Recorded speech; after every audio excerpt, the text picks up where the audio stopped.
Inclaudicable. Un comunicado y condena el hecho de que la Procuraduría General de la República Tenaz. porque todos los presos vinculados al tema del seguro social van pa'l pozo. Incontenible. El abogado está a sus anchas. Estirpe periodística por excelencia. ¿Cómo voy a permitir yo que dirijan mis pensamientos unos delincuentes, ladrones? Él es Esdras Amado López.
Quizá para mañana sea tarde.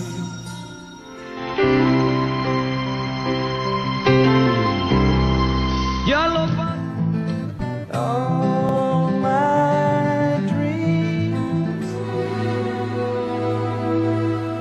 Perdóname. Sí. Estéreo Sur 91.3. La estación musical del año.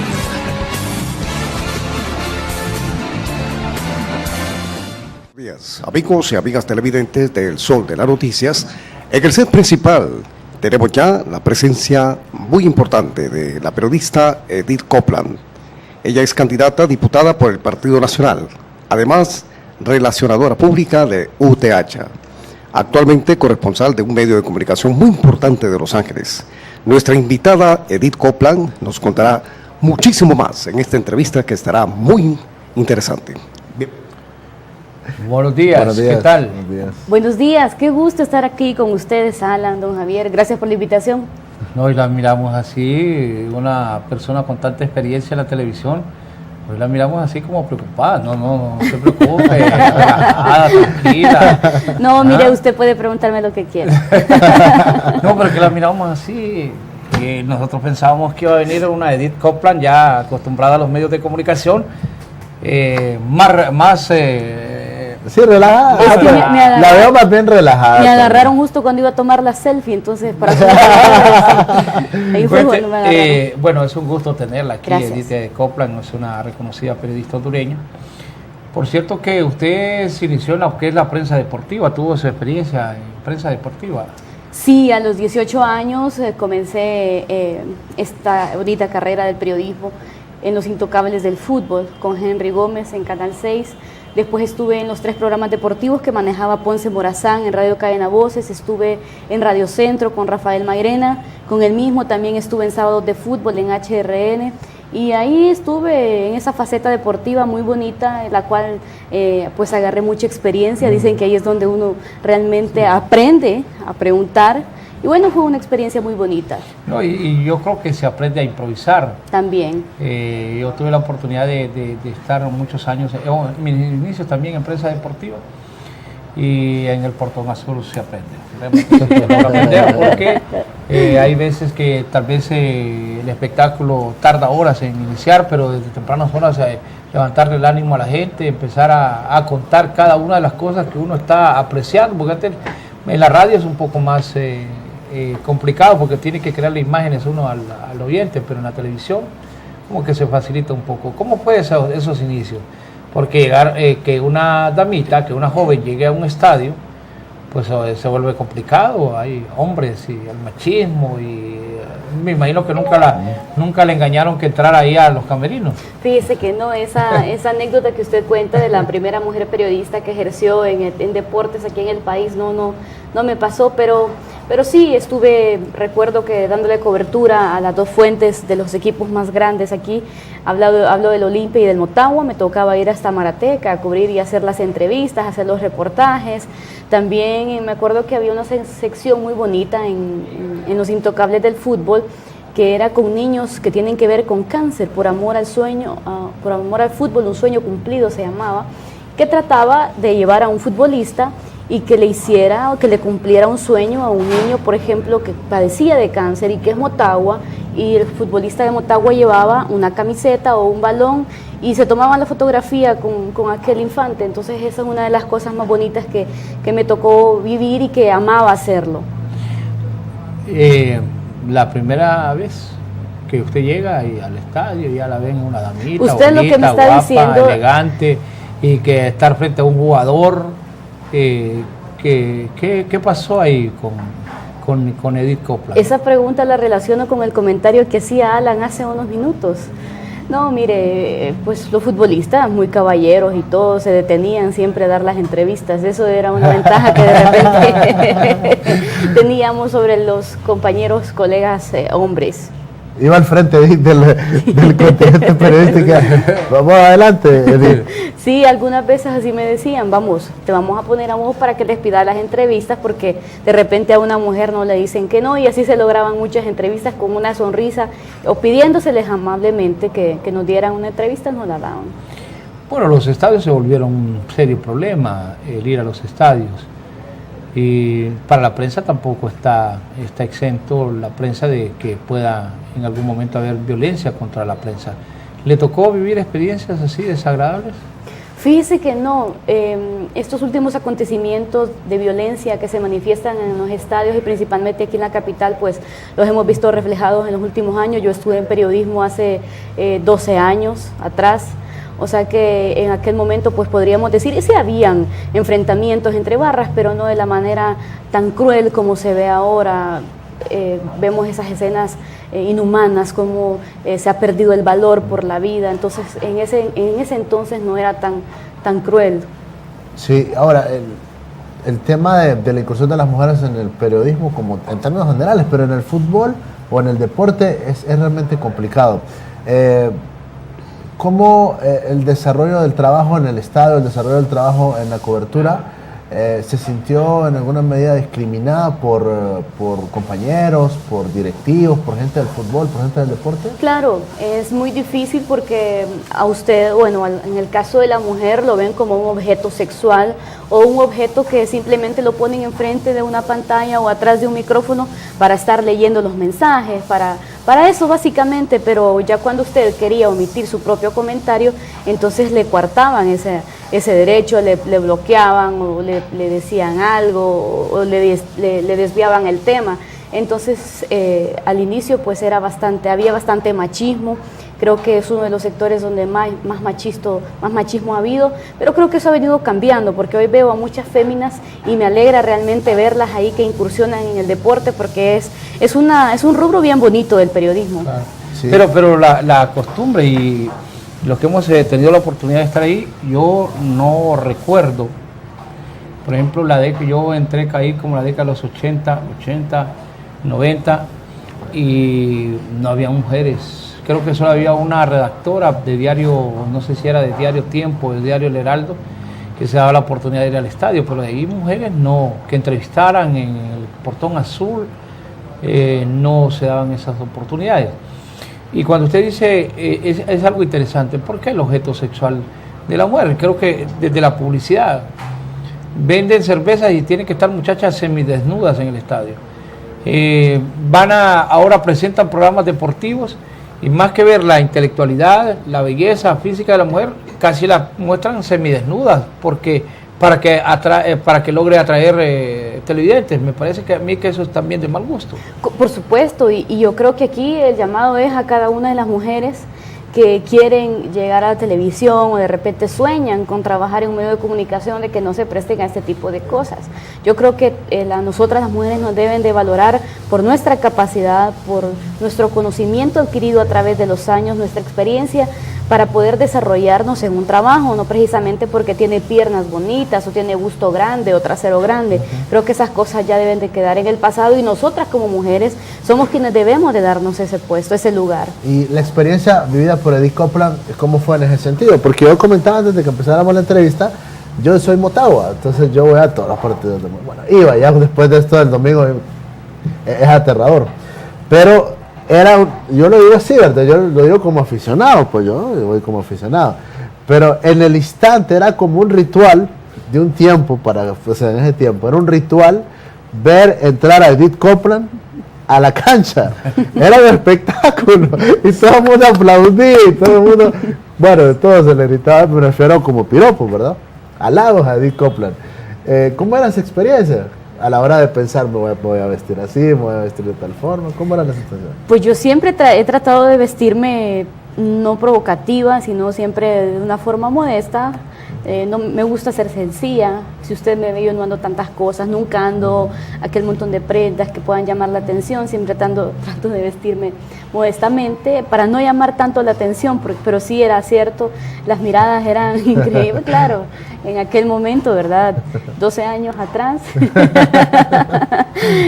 No, pero no ha perdido el glamour, no ha perdido la belleza también, ¿no? O sea, muchas gracias. Me imagino que los piropos siempre, ¿no? Lo que ocurre es que ahora en otras circunstancias y el que haga eso se atreve a tener problemas. Entonces, incursiona ¿tiene algún equipo? Soy olimpista. Bueno, ahí pero fíjese que cuando uno ya entra y está ejerciendo el periodismo deportivo, como que se va dando cuenta de muchas cosas que suceden al interno de los partidos, entonces como que el amor va desapareciendo. Sí. ¿Cree usted que hay picardía en el fútbol hondureño? Sí, claro. Que hay compra de árbitros y todo ese tipo de cosas. Supuestamente esas cosas se dan bastante, entonces, pero pues dicen que cuando el río suena, piedras trae. Sí, y uno va ilusionado a ver un partido y ver esas canchas, por ejemplo, lo del domingo es desastroso futbolísticamente hablando. Si uno espera que las cosas a medida vaya pasando el tiempo, pues vayan mejorando y que vayan llegando personas que realmente tengan esa visión de querer hacer bien las cosas, ya sea en el deporte o en cualquier faceta en donde se necesite, pues personas realmente que tengan esa visión, ese objetivo de querer tener un mejor país. ¿Algún futbolista con el que se tuvo problemas? No, ninguno. ¿Amigos? O creo que sí, pensándolo bien, había creo que era mediocampista del Olimpia, que no le gustaban mis preguntas. ¿Hondureño o extranjero? No, era un extranjero, no recuerdo el nombre, pero vino junto con, la verdad es que como fue hace tantos años ni me acuerdo, era un uruguayo que se molestó porque andaba creo que en una mala racha, y entonces al hacerle yo algunas preguntas le molestaron, le incomodaron, e incluso se pronunció fuerte ahí de que cómo era posible que le hicieran esas preguntas, era un poco intolerante. Eso único, y de ahí lo demás con los locales, pues todo muy bien. Ahora, no cambia la dinámica del fútbol hondureño. No sé qué opinión tenga usted si el fútbol que se practica actualmente ha mejorado con respecto al tiempo que a usted le tocó cubrir. Pues yo más bien creo que he venido para abajo, en caída. No sé qué pasa realmente. Uno quisiera ver un fútbol tipo la Liga Mexicana, ¿verdad? Que emociona ver ese tipo de encuentros deportivos, pero aquí la verdad es que cada vez como que son más pobres. ¿Alguna afición por un equipo extranjero? De México me gusta el Chivas, las Chivas de Guadalajara. De España me gusta Barcelona. Eso es nada más. Sí, ahora acá hace falta, la incursión de mujeres en el deporte, específicamente en el fútbol, en la cobertura, bueno, está mejorando. Ya mencionabas que ya hay más gente que le está entrando. Pero veo que el perfil que les están creando no es un perfil de análisis, de poder debatir, de poder ser muy completas a la hora de poder abordar las temáticas deportivas. Como que las limitan, porque solo los dioses de los comentaristas, porque si hay dioses, percibo, del comentario del fútbol. Creo que la sección de TV Azteca que tiene aquella compañera Kenia tiene algún recorrido ya, y está Ha luchado, junto no ha sido fácil para ella. uno de los, estuvo con, bueno, es que ha ido variando. Tú en Estuvo- HRL que creo que sí hay un buen hay papel, hay muy un bueno. programa que se llama Fútbol de Tacón, Ujú. a donde están 3 damitas y que hablan de fútbol y de todos los Y lo deportes. hacen muy bien, lo hacen muy bien. Tienen Pero criterio. tiene razón, Alan, a nivel de debate no hay No les mujeres. permiten, no les permiten. Bueno, mire, eso no solo se da en el deporte, eso se da también en la prensa general, se da en todas las facetas. Yo creo que es el momento en que nosotras las mujeres tenemos que agarrar, pero antes de ir y aterrizar en lo que les voy a decir, también yo creo que a las mujeres no nos deben de regalar nada. Ese es A mi punto. nosotras no nos tienen que regalar absolutamente nada. En el caso mío, yo no quiero que me regalen nada, porque yo creo que soy suficientemente capaz de poder llevar a cabo cualquier tarea que se me ponga. Porque hay un punto, o sea, bueno, si no hay analistas, yo presumo que es por el machismo, presumo. Pero si yo pregunto, bueno, ¿dónde están las periodistas analistas del fútbol? No, es que hay. lo ¿No que las pasa hay es- o no las hay? No, el otro día escuché. ¿Se preparan para eso o no? Escuché una muchacha, creo que se llama, no, ella se llama Victoria, anteriormente andaba en las rifas de esos, de los, de las rifas que hacen por las televisoras, y ella era la que iba a anunciar, pero el otro día la escuché en un programa de televisión haciendo análisis deportivo y me pareció que era muy conocedora de lo que estaba hablando. Entonces yo creo que a veces también es cuestión de oportunidad, porque en los programas deportivos hay mujeres, pero son las que reciben las llamadas o son las que dan a conocer Los los mensajes. comentarios, Sí. los mensajes. Pero usted no las escucha, que ellos realmente entran en el debate. Es porque no las ocupan para eso, no las ponen para eso, no las contratan para eso. Se dio, creo yo, en Fútbol a Fondo, creo que estaba la hija de Nora Schauer, que ella sí tenía oportunidad de comentar. Era bien limitado, pero tuvo esa oportunidad. La misma Kenia Torres ha tenido muy buena oportunidad. Ella se ha abierto en ese mundo deportivo, pues ha hecho una carrera y lo hace muy bien. Hay otras personas también, tanto en San Pedro Sula como aquí en Tegucigalpa, Gaby Hernández, y otras muchachas que lo hacen muy bien, y ojalá que en la medida de que vaya pasando el tiempo, pues las personas que dirigen estos programas deportivos se den cuenta de que la mujer no solo puede ser vista como un objeto sexual que vende y que trae, sino también que puede aportar un poco de conocimiento. ¿Sabe quién produce literalmente un montón de muchachas que después se las llevan para todos los canales? Américo Navarrete, en San Pedro. Sí. Américo Navarrete me impresiona que tenía años de no verlo, pero este fin de semana Todavía está América al todavía aire. está con el programa Acontecer Deportivo y o sea, no sé cada cuántos tiene unas hipotas nuevas y él las pone a comentar. Ahí sí. Pero Mauricio Caguas también, creo que Mauricio Caguas. Yo fue creo que de ahí salió Kenia, ¿verdad? Mauricio Caguas Sí, fue de del- los de- primeros en que Canal 2. puso a comentar y Pero es un tema de no a preparación. utilizarlas desde el Sí, punto, como usted lo aborda, Caguas desde el es punto más de vista prudente en sexual, ese sino tema. que desde el punto de vista análisis. Ah, bueno, a propósito de Caguas, hay otra joven que se llama Rosa Alvarado que lo hace muy bien, Y- comenta muy bien. Sí, la ponen ya en transmisoras deportivas. Sí. Y que es ahora todo un personaje, veo que le hacen reportajes. y Yo todo, soñaba con estar en una transmisión deportiva y que me dieran, pero en aquel momento era muy cerrado y ahora ellas tienen esa ventaja. Ella es cierto, la he qué bueno. escuchado y ella O opina sea y que todo. te analiza. rompe el esquema, porque en transmisiones deportivas nunca había escuchado yo Pero que tiene alguien buen comentara. criterio ella, es cierto. Claro, por eso le digo que habemos mujeres que somos muy capaces y que no necesariamente porque somos bonitas es que merecemos estar ahí en una pantalla, sino porque hay conocimiento. Pero por Bueno, ejemplo, perdón. con la experiencia que tiene hoy Edic, o sea, perfectamente podría estar en un foro de análisis del deporte, de ¿verdad? deporte y de fútbol. O sea, yo sé Vamos que a con la quedar aquí capacidad el que área de tiene, deportes para traerla. Bueno, venimos a hablar de Edith Copland. ¿Cómo se mete usted a esto del periodismo, Edith? ¿Quién la convence y quién le dice, mira, fíjate que aquí está tu futuro? ¿Al periodismo o a la política? No, al periodismo deportivo. Cuando yo era pequeña, yo nací en Cihuatepeque. Cuando yo era pequeña, yo jugaba con los cepillos de mi mamá y jugaba a ser periodista. Porque en los pueblos se acostumbra a escuchar siempre HRN o Radio América. Es una tradición que está por muchos años, siempre en las mañanitas, a las 5 o 4 de la mañana, entonces uno se despierta escuchando las noticias y se va haciendo una imagen de aquellos periodistas que dan las notas y los va viendo uno como personas que admira, como sus héroes. Yo decía, yo quiero ser, cuando yo sea grande, quiero ser periodista para ayudar a las personas pobres. Ese era mi pensamiento cuando era una niña, que les digo, 5 o 4 años. Yo quiero ser periodista porque lo traigo en la sangre, yo quiero ser periodista porque me gusta. Soy periodista porque amo esta profesión. Y en este programa sí hemos traído cantidad de gente de Cihuatepeque, ¿verdad? La impresión de que las mujeres en Ciguatepeque logran romper los esquemas. Pero usted nace en Ciguatepeque, ¿hasta qué edad está ahí en la ciudad? Hasta los 7 años, luego me vengo para acá, me trae mi mamá para acá, aquí empiezo mis estudios. ¿Pero usted vivía en la ciudad o en alguna comunidad cercana a Ciguatepeque? En Ciguatepeque, en un lugar que se llama Aguadulce, cerca, 5 o 8 minutos de Ciguatepeque. Ahí estaban las ¿Y propiedades esos de mi 7 familia. años cómo fueron ahí? Felices, fueron de los más felices de mi vida, había libertad, podía irme de un lado para otro, estaba rodeado, me encantaba, ¿saben qué me encantaba? Porque tenía 2 primos, yo soy la única hija de mi mamá mujer, Sí. entonces ella a veces tenía que venirse para Tegucigalpa por algunas cuestiones y me dejaba en la casa de mi tío tenía una hacienda y adoraba irme con mis primos cuando estaban ordeñando la leche. No sé si ustedes Sí, tuvieron sí, esa claro. experiencia de ir y que les dieran... Y en el vaso Sí, ahí, esa la era- leche calientita ahí. Esa era una de las cosas más Alan lindas. ya no conoce esa cosa porque Alan ya es capitalino Sí, Alan ya no. 100%. No, yo soy capitán. Entonces, y ahí sentirla, no, en algunos pueblos acostumbran beber la leche calientita, pero con las tortillas adentro, en otros o frijolitos. frijolitos, o otros le ponen chocolate, entonces se vivía esa experiencia agradable. El Entonces sí copla. le gustaba el Claro, campo. claro, de hecho me encanta, me sigue encantando. ¿Y el Copland?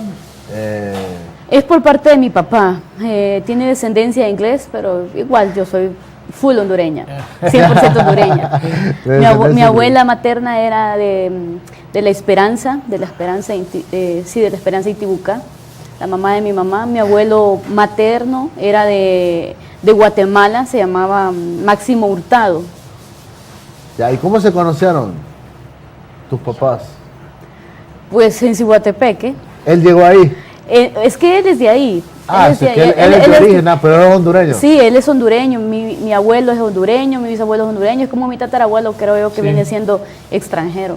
Ya, sí. Entonces, pero ustedes entonces, a los 7 años comparte ahí la comunidad y ya le dicen, bueno, nos vamos de Ciguatepeque, se vienen a Tegucigalpa. Sí, más que todo emigramos porque mi mamá quería que yo tuviese un mejor futuro, quería que que estudiara, que fuera mejor, porque era su niña bonita. Sí. Entonces por eso me trae para Tegucigalpa. ¿Cuántos hermanos? 4 varones ¿Son mayores? mayores, yo soy la menor. Ah, la consentida, sí, era la princesa de la casa y entonces, pero ¿cómo era de carácter? ¿Cómo me ve? No, yo la veo así medio humilde, pero ya es una Se ve tranquilo. No, es que fíjense que le pasa a uno con los hijos menores, ¿verdad? Como que es más tolerante. Y en el caso de suyo, que era la niña, pues me imagino que con mucha más razón. Era muy hiperactiva, Ajá. era muy hiperactiva. Pero de hecho, alcahueta, su mamá. sí, ella ¿y siempre su trató papá? mi mamá más que todo, con mi papá no me crié. Ah, Mi mamá ha sido mi mamá, él fue mi mamá y mi papá. ¿Se separaron ellos? Sí, así que a quien le debo lo que soy es a Dios y a ella. entonces, pero era alcahueta, me imagino ella. Ella era bien complaciente, generalmente me daba lo que yo quería, pero también era muy estricta, así que tenía amor y rigor. ¿Y con sus hermanos cómo fue la relación? No, muy bien, como yo era la más pequeña, al ¿Y que cuál yo es la le sigo me diferencia? lleva 10 años. Pero fíjate que es que se dice que ese es un problema cuando las diferencias así. Entonces, hay no sé si en su caso se dio, que entonces hay como un celo, ¿verdad? No, fíjese Pero no que se dio con su no. hermano menor. No, porque como le digo, mi hermano cuando yo nací tenía 10 años. Sí. Al ¿El hermano mayor o el menor? al que yo le sigo, Ah, ok, Sí, el tengo un hijo tercero que la o diferencia- el cuarto. el cuarto. El cuarto, o sea, Sí. sí. La ¿Y el diferencia mayor con la cuánto, hermana- cuánto tiene? Bueno, él ya falleció. ¿Cuántos años? 20 años arriba que yo. Entonces, la diferencia, le digo yo, porque uno como ve el ejemplo, la diferencia de mi hijo con la hermanita menor son como 7, 8 años. Pero usted los oye discutir y parece que están 2 niños peleándose Me por pasa, cualquier ¿qué cosa. me pasa? Tengo un varoncito de 8 años y una niña de 2. Y lo impresionante es ver cómo la niña de 2 años, la Fabiana, quiere imponerse sobre él. Y a él le gusta que le imponga. A él le gusta ser atropellado. Fíjese que más que pelear con mi hermano, el que yo le sigo, peleaba con el otro, con el ¿Sí? tercero. Porque ese era como que sí el consentido de mi mamá. Ah, Entonces con se él cayó sí- de la moto. Entonces sí, con Carlos sí era con quien siempre tenía pleitos. ¿Y qué tipo de pleito? Es que yo veo, por ejemplo, lo estoy viviendo ahorita mismo, lo estoy viendo. Por ejemplo, el tema el control del tele. Sí, Uno sí. quiere ver Pepa, vaya a querer ver Pepa, y el otro quiere ver ya una cuestión más En grande. aquel entonces yo quería ver a Dragon Ball Z y él quería ver el Chavo, por decir algo, el Chavo del 8. Entonces, eso de repente eran los pleitos. Me acuerdo que mi mamá en las tardes acostumbraba a hacer té o chocolate caliente. Y estábamos peleando precisamente por la tele, porque él decía que yo tenía que ir a hacer las tareas porque estaba haciendo tareas y viendo televisión.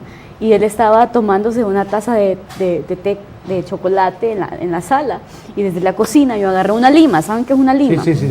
Agarré una lima y como él me estaba molestando, se la lancé. Pero fue una casualidad que al lanzársela, el chocolate se le derramó sobre el pecho y casi me pega. Si no, me le voy a esconder en la falda de mi mamá. Ahora, fíjese esa que- anécdota siempre se la recuerdo. No, y uno se sorprende, porque yo veo el caso es que están pelean, y entonces uno oye, y yo digo, le digo, voy al del mayor, fíjate que vos te pones y me da la impresión de que son 2 niños los que están aquí. Pero ya cuando menos me acuerdo, ¿para dónde vas? No, es que vamos para el cine. Ay, ustedes no estaban peleando, no iban peleando. Y ya cuando los llamo, ¿a dónde andan? No, aquí andamos los dos y vamos a ir a comer. Ay, ustedes no pasan peleando. Me imagino que eso ocurría también con ustedes. De que se peleaban, pero su hermano al final la terminaba consintiendo también. Sí, la verdad al final solo eran pleitos de minutos o de horas, ya después volvíamos a la normalidad. Ahora llega este monstruo que es la ciudad, de una ciudad tranquila, de buen ambiente, de quebradas, de ríos, de haciendas, de ganado, pero viene la ciudad donde aquí en donde toca le sobrevivir. cambia toda la historia. En donde toca sobrevivir y toca acoplarse a una ciudad diferente, a personas diferentes, a un mundo diferente. En el pueblo pues todo es más paz, más tranquilidad, uno ve las cosas diferentes y aquí como que se le abre la mente y uno tiene que, aquí es como sálvese quien pueda y tiene que trabajar mucho para poder sobrevivir. Yo he trabajado mucho. Ay, yo no estoy de acuerdo con aquellas personas que delinquen porque dicen que no encuentran trabajo, no encuentran una oportunidad. Las oportunidades existen, lo que pasa es que tenemos que buscarlas. No pretendamos que las oportunidades lleguen levantándonos nosotros a las 10 de la mañana, sino hay que levantarnos súper temprano, alistarnos, pedirle dirección a Dios sobre todo, para que nos ayude a salir adelante. Es un proceso. Yo me acuerdo que un amigo mío periodista me decía, salite de ese mundo deportivo, salite, que no te queda nada, venite a trabajar conmigo, que por cierto es don Esdras Amado López.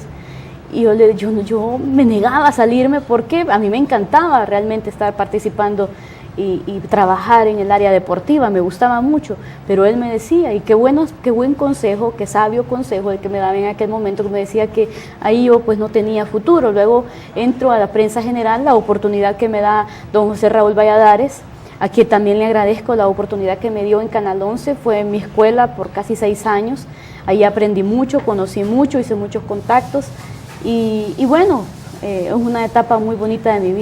Pero llegar a Tegucigalpa, ¿a dónde se va a vivir? Yo me crié en la casa de mi madrina, que es sobrina de mi mamá, que es como mi segunda qué mamá, colonia? en la colonia Cristóbal Díaz, por la Centroamericana, por el country. Ahí por el country. Ujú. Sí, Ahí Que por ahí voto yo también, ahí fui a votar recientemente, en la Watson. Allá, no, esa es la zona de nosotros. No, también. ahí estamos, sí, ahí se conocemos bien. somos paisanos entonces. Sí, sí. Y ahí y empieza su vida, se mete a estudiar. Ahí iba a la escuela, estuve en la escuela Betel, luego estuve 2 años en el Aguilar Paz, luego terminé en el Instituto Juan Pablo, que está en La Granja, ahí me gradué, y luego en la universidad. Universidad Nacional. Entonces, ¿y cómo aparece cómo se conecta con el deporte? ¿Cómo llega a la radio o al medio de comunicación? Bueno, y cuando yo tenía 18 y ya estaba en último año de carrera, necesitaba trabajar, quería trabajar. Entonces un amigo que conocí me dijo de que había una oportunidad, que tenía un amigo y ese amigo era Henry Gómez. Entonces me llevó y le pidió una oportunidad de trabajo y me la dio. Claro, empecé ganando nada. Mi comisión era por ventas, que no le entendía absolutamente nada iba a las ventas. De hecho, solo vendí un anuncio y después me retiré porque necesitaba dinero para poder seguir adelante y seguir estudiando. Entonces, ustedes saben que de imagen nadie vive. De hecho, nunca he querido yo vivir de imagen, sino de lo que... Y ese tema de las ventas, hay muchos colegas que prefieren mejor morirse Porque dicen que es ofensivo salir a vender. No, ¿Qué piensas no, sobre no, no eso? es que es ofensivo salir a vender, pero usted debe tener un salario por lo menos base para poder pagarse sus gastos mínimos, ¿verdad? Su transporte, su comida, que es algo que dignifica a la persona, tener un salario mínimo. Sí. Pero en aquel momento pues no le daban a usted ni siquiera un salario base para poder vender, sino que usted tenía que conseguirse un anuncio de publicidad para poder sobrevivir y para poder estar en ese lugar. Esa es la pregunta cajonera que hace todos los días Alan, pero yo se la voy a robar hoy a él. ¿Cómo su vida sentimental? ¿Cómo ha sido Edith Copland? ¿Tuvo oportunidad en el noviazgo? ¿Ya está casada? ¿Está soltera? Yo no fui muy noviera. Ajá. No fui muy noviera, de hecho fui muy selectiva con las personas que iba a tener yo una relación. Hace 7 años aproximadamente conocí a mi esposo, que es el papá de mis 2 hijos, de Fiorella Belén Palma Copland, que tiene 2 años 7 meses, y de mi pequeño Santiago Raúl Palma Copland, que tiene 7 meses. ¿Su esposo es? Raúl Morazán, el periodista Raúl Morazán. Periodista. Ujú. Sí, un gran amigo. Pero dicen que es complicado vivir o casarse con periodistas. No, de hecho yo le decía y hablábamos que cuando dos periodistas, bueno, en el caso nuestro así fue, yo sabía lo que él hacía, dónde estaba y qué estaba haciendo. Igual él sabía lo mío porque coincidimos que al final trabajábamos en el mismo lugar también. Entonces conocíamos todo, no nos mirábamos todo el día, es cierto. Por ejemplo, nos llegábamos en la mañana juntos y ya en la mañana, mediodía y tarde no nos veíamos, sino que hasta ya como a las 5 de la tarde cuando empezábamos a procesar las notas en el canal, a editar, a redactar y editar, ahí es cuando nos mirábamos y regresábamos a casa. Tenía que estar haciendo cada rato la nota porque me imagino que estarse enamorando ahí. Fíjese que siempre tratamos de dejar a un lado, porque eso fue como un pacto que hicimos, de no mezclar las cosas del trabajo con lo sentimental. De hecho, en el canal nunca se dio un problema por nosotros, causado por las cosas sentimentales y que estuviesen involucradas en el trabajo. De hecho, a muchas transmisiones nos enviaron juntos, ya sea transmisiones en la Basílica de Suyapa, el aniversario de la Morenita, o el 15 de septiembre, o una toma de elección, y aunque hubiésemos estado enojados, nosotros hablábamos normalmente, y después dejábamos los micrófonos y cada quien por su lado. No, bueno, yo creo que es de las carreras que es más fácil alcanzar una relación sentimental. Yo tengo mis códigos, por ejemplo, ¿verdad? Yo digo que no. Yo particularmente creo que es complicado ser pareja con otra colega. Pero su esposa es colega. No. La experiencia que yo tengo es que en un gran porcentaje de matrimonios de periodistas es mínimo las cantidades de matrimonios que continúan juntos, ¿verdad? Yo creo que alguna razón ha de haber para que no se dé, pero bueno, usted tiene éxito, tiene 2 hijos. Ese es buen punto, que alcanzaron éxito. Y sobre todo también porque hay un perfil, hay que decirlo, ¿verdad? Sí. Que ese creo que es un buen punto, porque Raúl es muy formal, muy serio, y eso cuesta también encontrarlo, y lamentablemente entre los colegas, hombre, hay que ser serios, hay que ser formal, y eso yo creo que debemos de luchar todos, los varones sobre todo, Sí. para ser muy respetuosos en ese sentido. Claro, ¿no? mire, Raúl tiene muy buenas cualidades. Por ejemplo, él es responsable, él es muy responsable. Si le dicen a las 3 de la mañana tenés que estar a esa hora, está. Él es muy objetivo, es un caballero, tiene muy buenas cualidades, la verdad, y eso es realmente en lo que uno se fija. Es una persona luchadora también, que viene de fuera igual que yo, y son cualidades que uno pues toma en cuenta al momento de tener una relación, o que deberíamos, la mayoría de mujeres, tomar en cuenta para tener una relación, y no Bueno, solo irnos por lo físico. Pero ahí tuvo que también, dicen que cuando uno enamora a alguien tiene que enamorar a la suegra. ¿Y cómo le fue él con la suegra y los cuñados? Pues bien, la verdad es que no le fue muy difícil, él es bien Esa es dulce, la nobleza, amigable, él lo sí. Entonces no fue tan No, complicado. sí. Ahora, Los debates, eso sí quería Sí. preguntar. ¿Cómo es el debate? Por ejemplo, lo Sobre que yo los visualizo, temas. yo a veces me pongo a pensar así, bueno, si mi esposa fuera una periodista y me mira a entrevistar o me mira, pues, yo tengo una posición política o periodística, entrar al debate en la cámara, ¿no? Estar peleando. Bueno, en el caso mío, él es como más pasivo, yo soy más confrontativa, más incisiva. Entonces a veces me decía, mira, no te metas a rollo.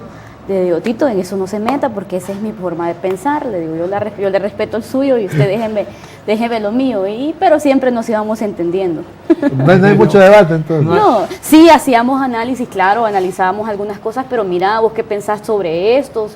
Y empezábamos nuestros análisis ahí internos, pero sin llegar a una discusión o a un pleito. Después del matrimonio y el embarazo, ¿y qué? ¿Trabajando? Sí, ¿Reporteando? Sí. Por ejemplo, ¿Cómo fue ese La momento? recuerdo yo, en presidencial, sí. ¿Cómo fue mi ese embarazo primero de mi hija Fiorella Belén, me tocó cubrir el primer año de gobierno del presidente Juan Orlando Hernández, ahí estábamos juntos con Alan, sí. y el presidente inició muy activo, tenía 5 o 6 eventos diarios en la agenda y los 6 se los cubría si eran en Tegucigalpa o en Francisco Morazán. Fue un embarazo de alto riesgo, los viajes sí no los hice precisamente por eso, porque era un embarazo de alto riesgo y me tocó pues de repente quedarme más aquí a nivel de Distrito Central para poder darle cobertura a las noticias que salían desde Casa de Gobierno. ¿Su segundo embarazo ya es más Mi segundo tranquilo? embarazo yo ya estaba yo salí embarazada de Canal 11, no quise decir nada porque yo ya quería emigrar de ahí, creo que uno tiene sus facetas. Correcto. Y entonces yo ya necesitaba otros aires. Me dieron mis prestaciones, me fui y ya estaba trabajando yo cuando me fui en la UTH como relacionadora pública y ya estaba embarazada. Fue un embarazo más tranquilo. Santiago Raúl sí me molestaba porque se me bajaba la presión terrible, pero fue muy bonito, la verdad es que ser madre es una de las experiencias que a uno como mujer lo hacen madurar más, ver las cosas y la vida desde otra perspectiva. Uno de mujer pues generalmente es más consciente de las cosas que pasan, pero siendo aún madre como que esa conciencia se hace aún más grande. Así es. Y entonces, pero el cuidado de los niños. Mi mamá está conmigo. Tiene una socia ahí. Tengo una socia espectacular. Y claro, hay otra persona que me ayuda también con las cosas de la casa, pero el cuidado de los niños es de ella me ayuda. Yo le digo, mami, váyase a descansar, no me dice, es que a mí no me molesta estar aquí. Bueno, le digo sí es así, pero tampoco es obligado porque ella también tiene su vida. Claro. Y el tema para los periodistas acá, algunos lo satanizan, otros dicen que es correcto, que tenemos que asumir posiciones políticas. Y ahora más que nunca está la etapa en la que los periodistas asumen posiciones políticas partidarias. Sí. En el caso de Edith Copland, cachureca de siempre. ¿Usted alguna vez me vio cuando ejercía el periodismo? ¿En qué faceta? ¿Deportiva? No, ahorita en prensa general. Sí, presidencial. ¿Y Lorena Hernández. ¿Y cómo usted miraba mis Me está reportajes? entrevistando ahora, me está entrevistando. Sí, ya la está entrevistando. Me está entrevistando. Mira qué genial, va. ¿Y cómo usted miraba mis reportajes? Bien equilibrados. ¿Eran objetivos, Sí, equilibrados sí, o sí. parcializados? Bien hernándista. Bien Hernández. No, Bien objetivo, no. Sí, ya. Bien objetivo desde el punto de vista del hernándismo. Perfecto. Bien objetivo, sí. Apoyando la causa. No, uno pone No, el no, reporte. no. Y Edith, con además el tono de la voz, unas notas muy bien equilibradas, muy bien redactadas y el tono de voz espectacular. No, muy Entonces, bueno. mi respuesta se basa en la suya. Yo siempre traté de ser objetiva y equilibrada, y aunque uno tenga su corazón, yo creo que nosotros en la escuela nos enseñan a educar, orientar e informar, y siendo político o parcializándose con un partido, uno no educa, no orienta y tampoco informa, porque siempre tiene un sesgo. Entonces yo durante mi vida siempre quise ser la mejor periodista de Honduras, mujer, y dije voy a ser la mejor, voy a sobresalir en todo, y creo que hasta cierto punto lo logré, pero está eso que existe siempre, lo del machismo, y no deja crecer como uno quisiera, como yo hubiese querido crecer dentro de esta hermosa carrera que yo voy a ser periodista toda la vida hasta que me muera, de hecho es lo que más amo. Ahora, pero entonces aparece esa idea, ¿se la plantean o usted se la plantea como una opción en la política?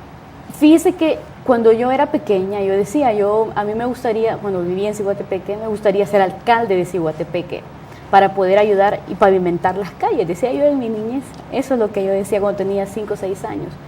Y ese recuerdo lo traigo ahora porque yo no me acordaba lo que yo pensaba cuando era una niña, sino que lo traigo hasta ahora que me ofrecen ir y disputar un cargo a elección popular aquí en Francisco Morazán, en este caso a diputada. Entonces yo me acuerdo que yo quería hacer eso, quería lo del periodismo, pero decía yo cuando sea más grande yo quiero ser alcalde. Y bueno, yo creo que yo le dije a Dios, si esto es un plan tuyo, si crees que desde ahí yo puedo hacer algo por esos sectores que están en el olvido, entonces adelante, hazme tu instrumento y aquí estoy, siendo un instrumento de Él, luchando contra muchas adversidades como lo he hecho en toda la vida. No quiere decir que solo ahora en la política es que he luchado contra muchas cosas malas, no, durante toda mi vida lo he hecho, lo hice de niña, lo hice en la escuela, cuando te hacen bullying, porque no tienes de repente lo que tus compañeros tienen en la escuela o en el colegio, lo hice cuando estuve en el periodismo deportivo, en prensa general, y ahora en la política. Son facetas que uno pues va y de repente tropezones que te va dando en la vida, pero que te hacen una mejor persona. ¿Hay discriminación en política? Como en todo, como en todo, como en todo. Me sacaron una bandera en la que estoy con el Partido Libertad y Refundación, y yo les cuento, en ese momento yo andaba en una transmisión, fue la primera concentración que tuvo Libertad y Refundación en el Coliseo, y a mí me mandan a transmitir. Entonces estaba un amigo, yo tengo amigos en todos los partidos, sí, en el Partido Libertad y Refundación, Liberal, Pino, en la DC, en todos los partidos, porque soy periodista, y este camino, el periodismo, me hizo hacer y conocer a muchísimas personas. Entonces le digo yo a un amigo, mira, Patricio se llama, que creo que fue el que filtró la foto. Mira, Patricio, le digo. Entonces yo le hago así y le enseño la bandera y me toma la foto. Mi mano izquierda está pegada al cuerpo porque ahí yo ando el micrófono. Esta página en Facebook saca la foto, pero la quita porque yo le digo, aclaren que yo andaba trabajando. Pero la elimina, pero sí, esta ya se había hecho viral. Sí. Entonces, eso de repente me quisieron hacer un daño porque íbamos a elecciones internas. O sea, eran los cachurecos los que iban a elegir. Y son especialistas, ¿no? Sí, los que iban a elegir ahorita. Entonces, al ver que una persona era nueva dentro de un partido y que estaba con otra bandera, que como era posible que le iba a quitar el espacio a un verdadero cachureco. Entonces, hicieron un collage, ¿verdad? Porque después te sacaron una del Partido Liberal también. Sí.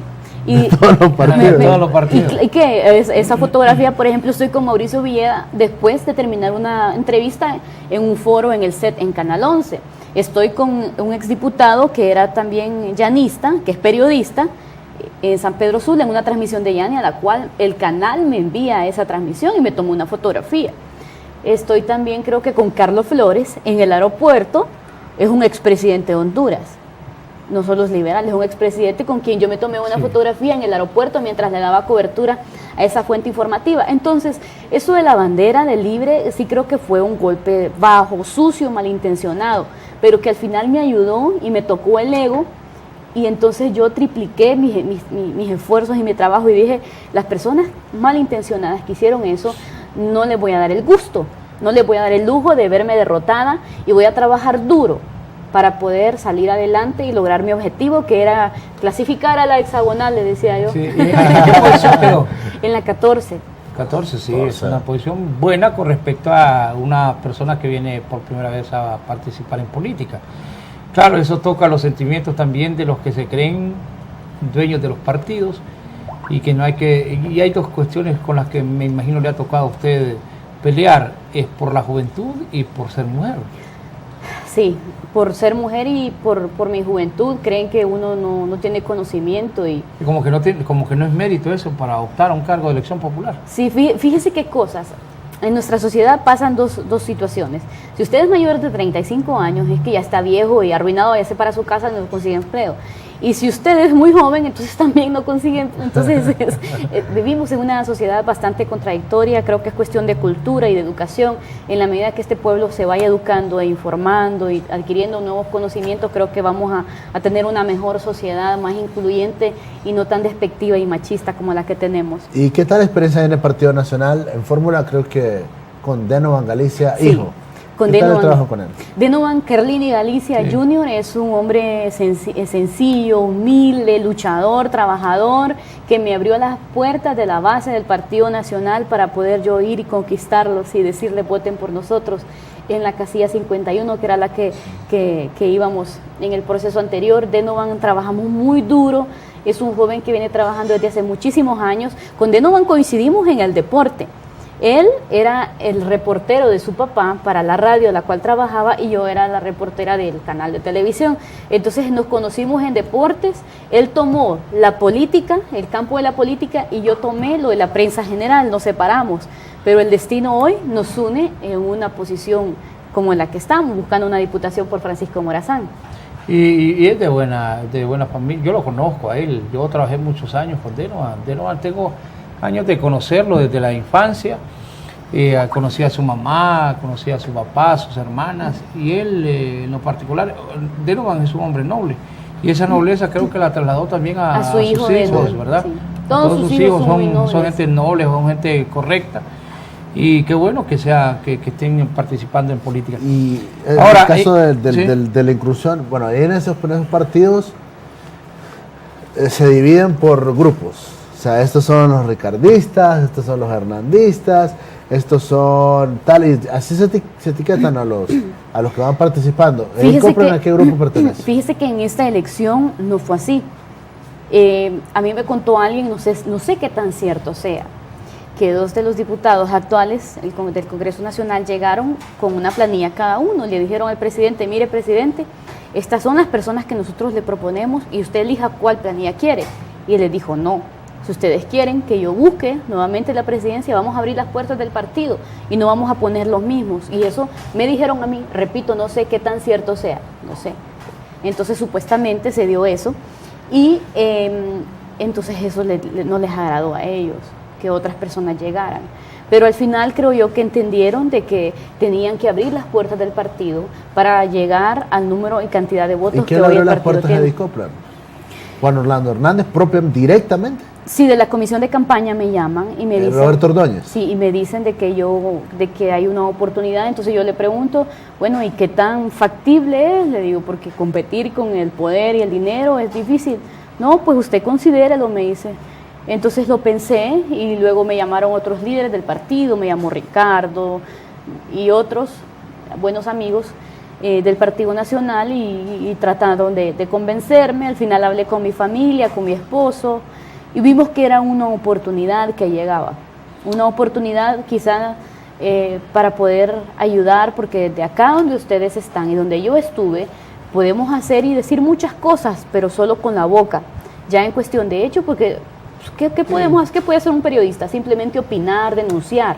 Pero tenemos entonces que involucrarnos para si queremos ver un cambio verdadero. Yo les digo a los jóvenes, no se queden detrás de un computador criticando, pónganse a trabajar. O sea, si no están de acuerdo con algo, protesten, está bien, pero háganlo de manera correcta sin dañar la propiedad privada. Ahora, ¿a usted le ha tocado ir de frente en el caso de algunos, cómo diríamos? Voy a tratar de ser noble en esta pregunta. No de decir de ataque, sino de ir a defender, digamos, al Partido Nacional en situaciones, por ejemplo, con Salvador Narrala, con Mel Zelaya y cualquier otro líder. ¿Por qué ha asumido esa posición? ¿Se la han pedido desde el partido o ha sido Edith Copland que ha considerado justo el tener que salir a defensa de su partido? Bueno, yo creo que hay algunas cosas que no se ven de manera objetiva. El Partido Nacional no es malo. El Partido Nacional es una institución que sus estatutos son muy buenos y están siempre viendo por la persona humana.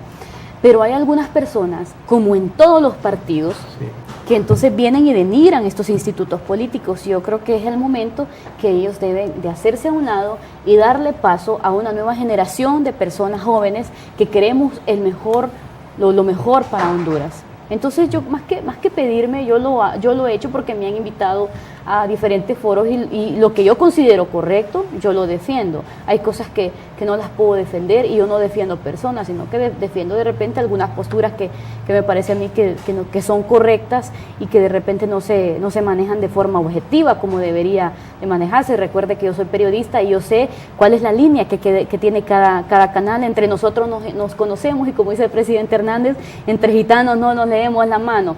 Entonces esto es algo que yo conozco. Sí, sí es que hay críticas que... Bueno, dicho sea de paso que en pero este caso... yo no, perdón, Alan, no, ¿sí? Pero yo no me refería al tema de los medios, yo me refiero al tema de... Políticos. Usted ha cuestionado, por ejemplo, a Salvador Narrala. Ajá. En su momento. Entonces, esa es mi pregunta. Yo no me refería al medio, me refería al hecho de que usted asume posiciones confrontativas, si se quiere, frente a la oposición de su partido. ¿Cómo lo hace? ¿Porque se lo piden a Edith Copland o porque usted lo siente que es necesario salir a defender esas posiciones? Cuando yo ejercí el periodismo, mi posición siempre fue esa. De hecho, a una invitación que me hicieron en el Cerro Azul, por este lado de la nueva capital, así le dicen el Cerro Azul, ya se imagina por qué. Sí.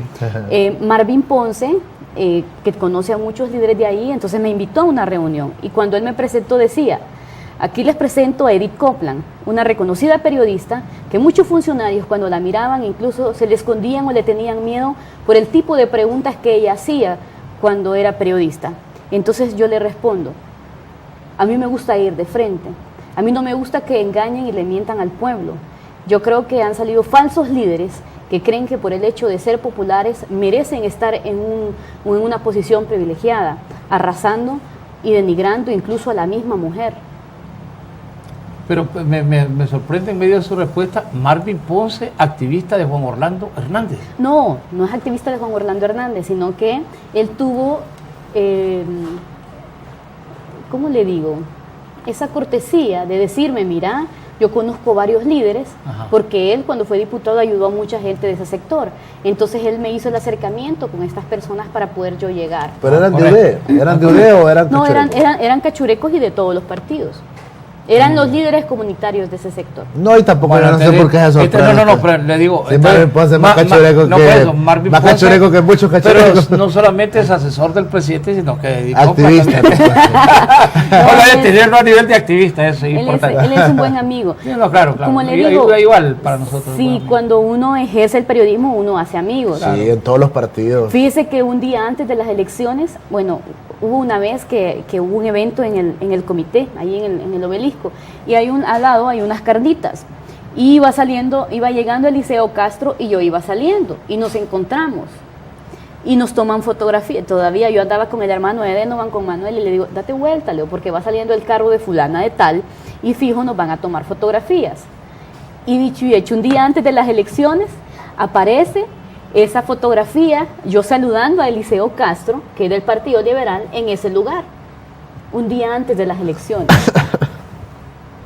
Sí. Pero ¿con quién entonces, es la pugna ahí? ¿Entre los cachurecos, entre las diputadas, candidatas a diputadas, o era entre todos? No, era entre todos. O sea, ellos no respetan... No, pero lo que pasa es que nos dijeron que había unidad y que no había pleito, pero había una mafia organizada. Pleitos no habían. Había una lucha porque era una competencia interna.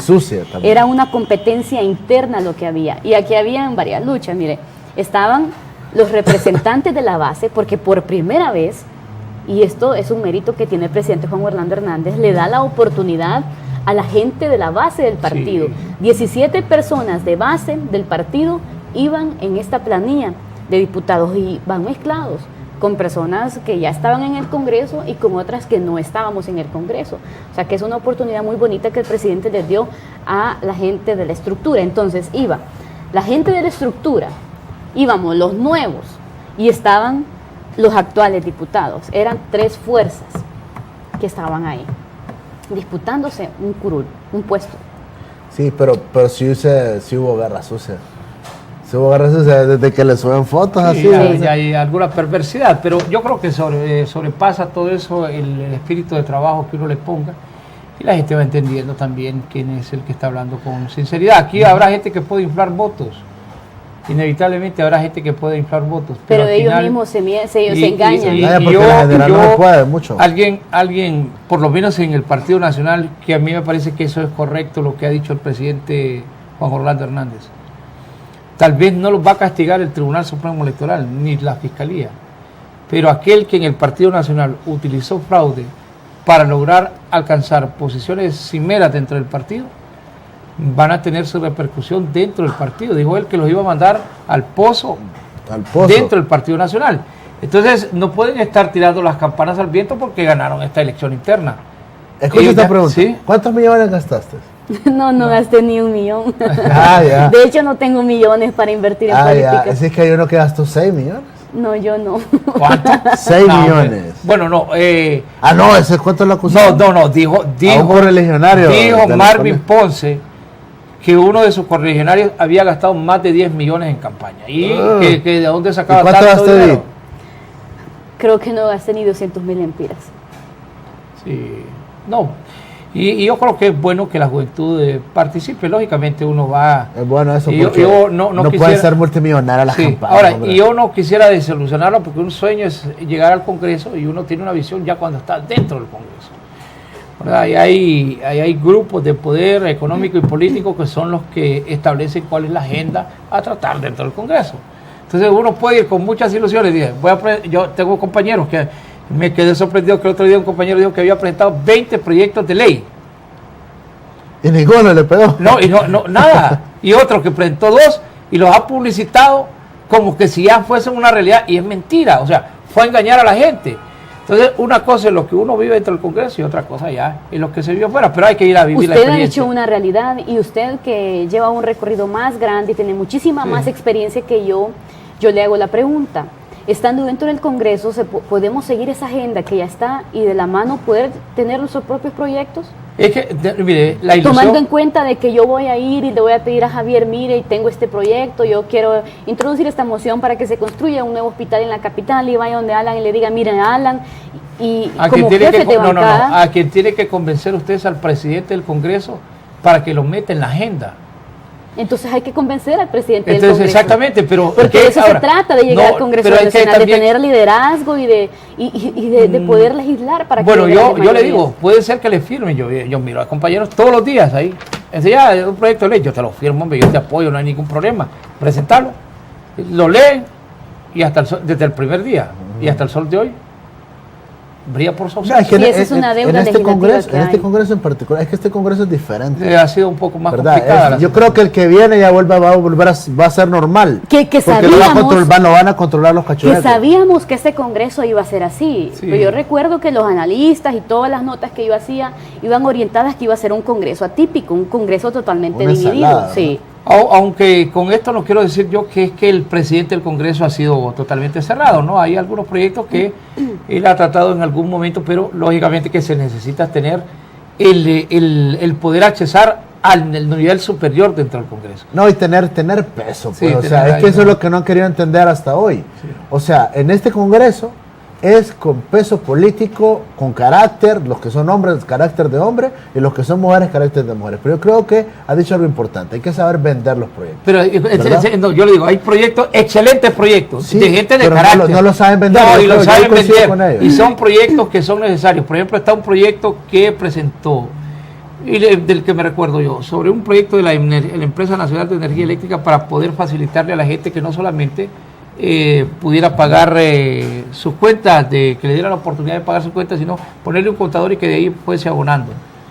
Está engavetado y el hombre tiene influencia, pero no son de los intereses económicos y políticos. Pero bueno, estamos hablando de Edith Copland y es la que va a llegar al Congreso Nacional y va a vivir su experiencia. Y ya estamos en la recta final. Y si eso pasa, entonces los voy a buscar a ustedes para decirles, fíjense que tengo este proyecto, Exactamente. ayúdenme a Nadie mandarle, denuncia, ayúdenme, no hay ningún ayúdenme, problema, mire. ayúdenme a decirle por este Sí. importante canal al presidente en aquel momento del Congreso Nacional que es importante este proyecto. Miren, no me Van a ser preguntaron. mira, eso se lo advierto. Van a ser titulares de periódicos y va a ser primera plana en los medios de comunicación televisivos. Pero aquí quienes mandan son los que tienen el poder económico y político. Ahí no hay en el Congreso nadie que si no está en contubernio con el poder político y económico pueda tener acceso a eso. Javier, eso yo lo sé. Sí. Al igual que para quedar dentro de los 23 Bueno. se necesita mucho dinero, o al menos eso es en teoría, Claro. porque yo quiero decirle que de las 23 personas que ahí quedaron, la que menos invirtió fui yo. La que menos invirtió para poder ser diputada o aspirar Sí. a ser diputada fui yo. ¿Saben que la gente en los barrios y colonias me decían, ocupo techos, ocupo pisos, ocupo casas? Yo les decía, yo no tengo nada de eso. Yo a ellos no les mentí. Sí. Yo fui y les hablé con la verdad. Mire que ocupamos bolsas solidarias. A ningún candidato se le dio bolsas solidarias para poder ir a hacer política porque esos son programas del gobierno y el presidente dijo, no, con eso no se va a hacer política. Y le correspondía a la primera dama, por ejemplo, ir y entregar estas ayudas. Entonces yo le decía a la gente, yo no tengo esto, yo no le puedo dar esto porque no tengo. Yo le hablé a la gente con la verdad. Yo creo que fue una de las cosas que hoy me tiene ahí dentro de los 23, hablarle con la verdad, porque la gente está cansada de que le mientan, de que cada 3 meses que se van a dar las elecciones vaya y llegue usted con algo solo porque ya van a hacer las elecciones y quiere que vote por usted. La gente ya no quiere eso, la gente está cansada de lo mismo. Por eso la gente, creo yo que si usted se fija y analiza la planilla, hay diferentes caras, hay personas que representan a diferentes sectores. Y si hay algo que tiene que agradecer los cachurecos a Juan Orlando Hernández, yo creo que al presidente Lobo, es que abrió el Partido Nacional. No, y ahorita ya lo abrió al partido. Vemos a Billy Joya, Ana José Elena Fortín, Edith Copland, gente nueva. ¿No? Gente, no, pero ya podíamos decir que en el caso de esta muchacha que viene del PAC, no es una persona nueva en política, hombre, ya tiene 4 años de experiencia. No, yo digo, por eso, dentro del Partido Nacional, hablar de nuevos es de aquellos que no tuvieron ninguna oportunidad y que ahora llegan. No es que no son nuevos. El caso de Edith Copland, que era la base. No, por eso, Edith Copland es una nueva imagen dentro del Partido Nacional, que le suma votos al partido, que atrae la juventud, que atrae la oportunidad de que las nuevas generaciones vislumbren que ellos también pueden llegar a ocupar esas posiciones. Yo solo quiero decirles que si Dios me da la oportunidad, y en este caso los habitantes del departamento de Francisco Morazán, de llegar al Congreso Nacional, yo voy a luchar por lo que yo ofrecí, que fueron 3 cosas básicamente. Número 1, tener una oficina de atención inmediata para atender a las personas que lleven ahí las solicitudes y ser Edith Copland, pues esa persona, ese canal que lo lleve hacia los ministerios o los secretarios de Estado para que les resuelvan sus necesidades en sus lugares de origen. Eso por un lado. Por otro lado, mocionar para que se incluya una partida presupuestaria a la Secretaría de Salud y se construya un nuevo hospital en la capital, e instar a la Secretaría de Relaciones Exteriores para que llame a los países amigos cooperantes y que estos sean los que velen de que estos fondos se utilicen de manera correcta y que no vaya a parar a los bolsillos o las cuentas personales de unos cuantos. Y tercero, yo le apuesto mucho a la creación de más pymes. ¿Y cómo lo vamos a hacer? Capacitando a las mujeres, a los hombres que quieran ser emprendedores. Ya tengo la forma, ya tengo el proyecto y lo vamos a empezar a hacer ya después de Semana Santa. Ya tengo 20 personas que iniciamos a capacitarlos, mujeres y hombres, en bisutería y en barbería también, para que estos puedan empezar a ser emprendedores y puedan a autosostenerse ellos solos y que no dependan de un empleo, ya sea del gobierno o de la empresa privada. Muchas cosas se pueden hacer, pero sumado a lo que yo les acabo de mencionar. Yo les he dicho a los dirigentes y a los presidentes de patronato de las diferentes colonias, principalmente aquí en Distrito Central, yo voy a llegar a sus colonias y vamos a empezar a hacer nuestro plan de trabajo, lo vamos a empezar a complementar con las necesidades que hay en cada sector, en cada colonia. Así lo vamos a hacer. Y no me importa que la lista sea kilométrica, pero vamos a tratar por lo menos de solucionar las más importantes, porque de eso se trata llegar al Congreso Nacional, ser ese enlace entre el pueblo hondureño, entre los habitantes del departamento de Francisco Morazán y los ministros, que muchas veces se envuelven o se sientan en una oficina y cierran con llave y se les olvida que ellos tienen que servir al pueblo hondureño, porque para eso los nombra el presidente de la República, para que les resuelva los problemas a las personas. Bueno, ha sido grato tenerla. Bueno, hasta el tiempo nos pasamos, mire, hasta el operador se hizo el loco y quería que usted continuara. Y el tiempo, pues yo no digo que es el peor enemigo, sino que cada cosa tiene su tiempo y este es el tiempo de despedirnos, pero agradecido por su presencia. Sin duda que ver una joven profesional, una madre joven, luchadora, que no se quedó nada más en la belleza, sino que ha mostrado sus capacidades en las diferentes facetas que le ha tocado vivir en la vida, y gracias por compartirlo aquí en Canal 36, aquí en el noticiero El Sol de las Noticias. No, al contrario, yo les agradezco a ustedes por tomarme en cuenta y traerme a su programa. Espero estar más seguido por aquí. Claro. Tengo un proyecto para periodistas, el cual lo voy a dar a conocer también, porque el gremio no se me olvida. Yo creo que cuando uno tiene voluntad de querer hacer bien las cosas, las hace, independientemente de los obstáculos que se vengan por encima. Muchas cosas han pasado en mi vida y yo lo que hago es que cuando una piedra está ahí y me la ponen para tropezarme, lo que hago es pararme en ella para seguir escalando y seguir. Y si es así, y si lo voy a hacer así en política para ayudar a las personas, pues bienvenido y que sea lo que Dios quiera. Les deseo que pasen un feliz día. Bueno. Y en noviembre, pues próximo, espero también contar con ese voto de ustedes. Claro.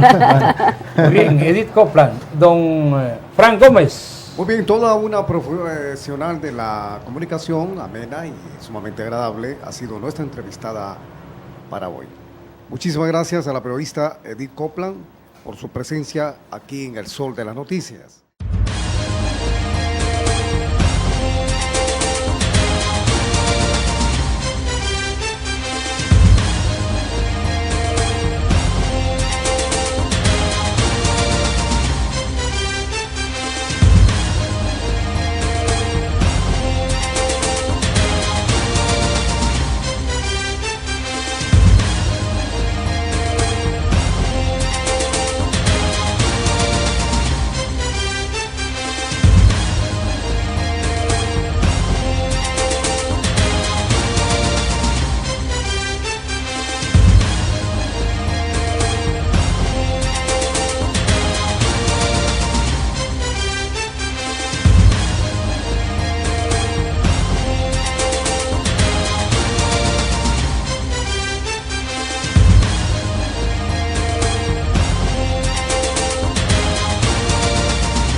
Quizá para mañana sea tarde.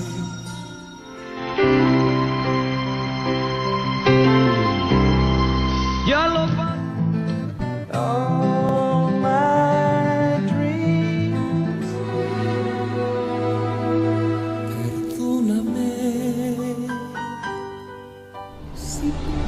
Estéreo Sur 91.3. La estación musical del año.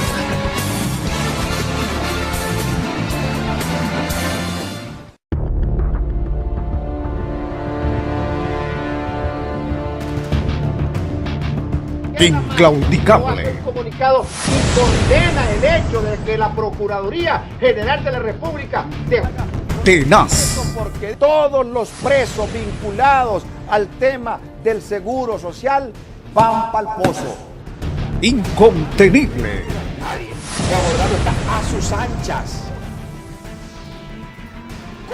Estirpe periodística por excelencia. ¿Cómo voy a permitir yo que dirijan mis pensamientos unos delincuentes, ladrones? Él es